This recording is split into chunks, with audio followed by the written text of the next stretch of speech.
Welcome to the Verint Guard Center training course.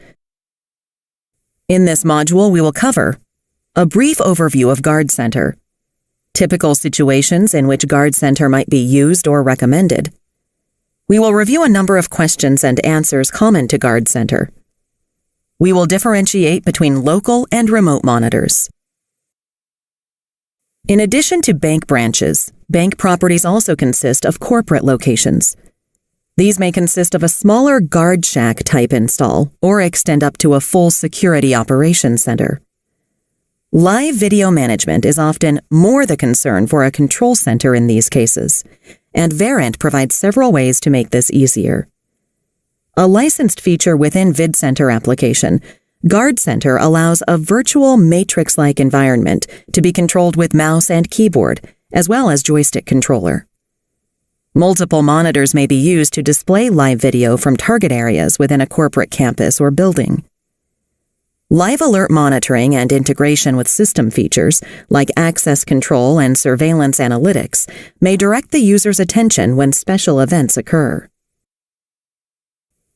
Verint Guard Center enables financial institutions to monitor all cash vaults or processing centers, data centers, and corporate properties in real time on a video wall within a command and control environment.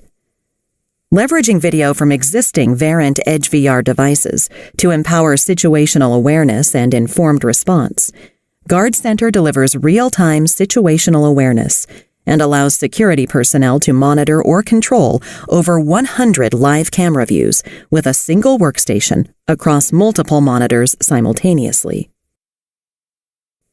One example might be a single guard shack or reception desk. Smaller number of cameras, for instance viewing only the 4 parking lot cameras, may be important. In these cases, there may be no camera control. Simplicity and reduced user interaction would be key.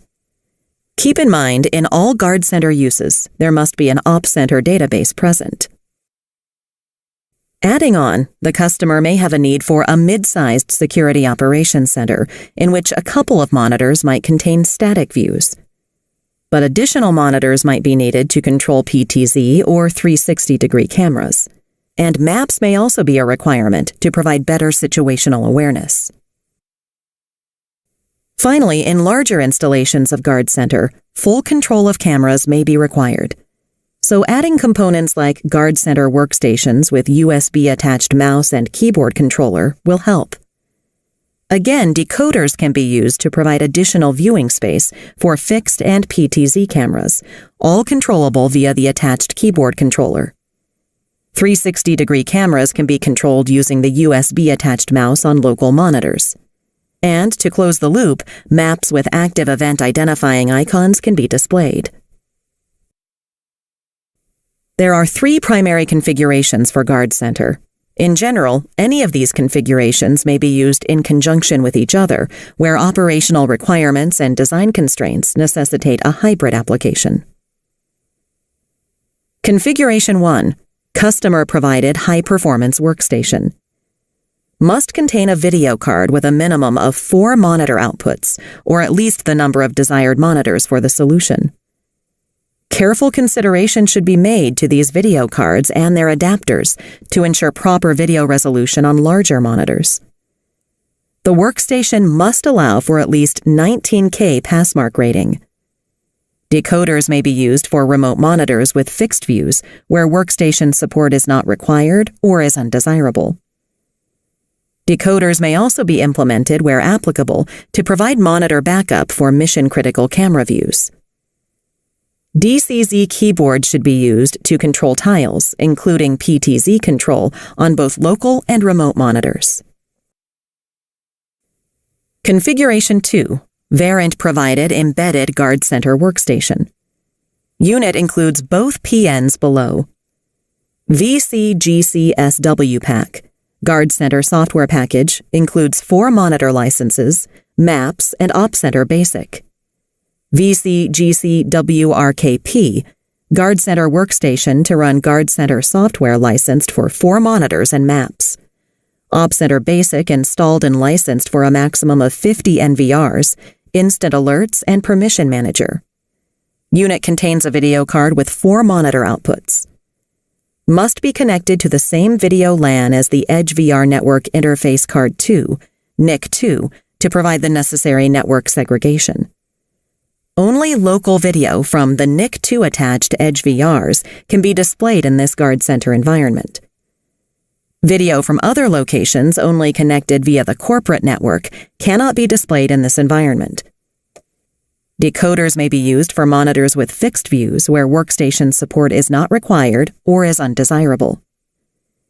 Decoders could be implemented where applicable to provide monitor backup for mission-critical camera views. DCZ keyboards should be used to control tiles, including PTZ control on both local and remote monitors. Configuration 3, using Variant 2201 decoder, S2201E-R-HD. The decoder has one HDMI or DisplayPort monitor output. Each Edge VR can connect up to 4 Variant decoders. Maximum of 16 tiles on each decoder output. 9 is recommended for best viewing results. They have no capacity to de-warp 360-degree cameras. It is highly recommended that Variant 2201 decoders be used for business continuity purposes for mission-critical camera views.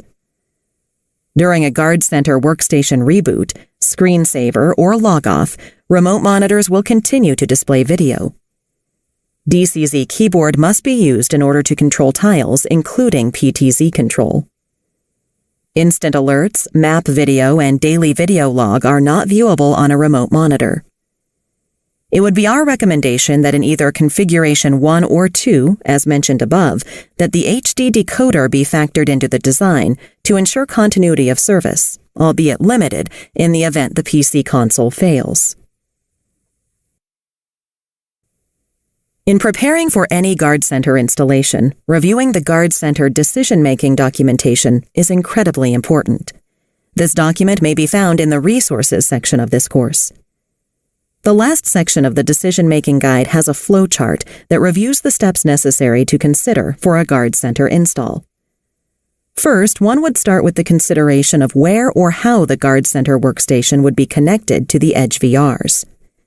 As reviewed previously, there are advantages and disadvantages to both NIC 1 and NIC 2 implementations, so most likely a combination of both should be considered. Next, consider what type of cameras might be used. If fixed are the only cameras being used, then either option will work fine. However, as PTZ and 360-degree cameras are included in the project requirement, how those cameras will be controlled and displayed becomes highly important. Next, depending on the type of cameras, will help define what types of devices are required. As an example, if the project only requires a few fixed cameras to be static on a single monitor, one might consider simply adding a decoder and setting those cameras to be displayed with no interaction. As we move through the matrix, we finally come to the section that reviews the actual number of monitors, local and/or remote. Depending on the frame rate and resolution of the cameras being displayed, the number of cameras that can be driven will be affected. And then we come down to the actual control of the different camera types. PTZ control and 360 camera de-warping have different ways by which they can be controlled, and this will be reviewed in detail throughout this course. For now, simply reviewing the overall process for making the right decisions can help properly design a system and garner successful implementation. Let's review quickly the 2 different monitor types, local and remote. Local monitors represent those connected directly to the guard center workstation via video cables such as HDMI or DVI. Either a USB mouse or USB keyboard controller plugged directly into the workstation can control cameras on these monitors, including PTZ and 360 de-warping.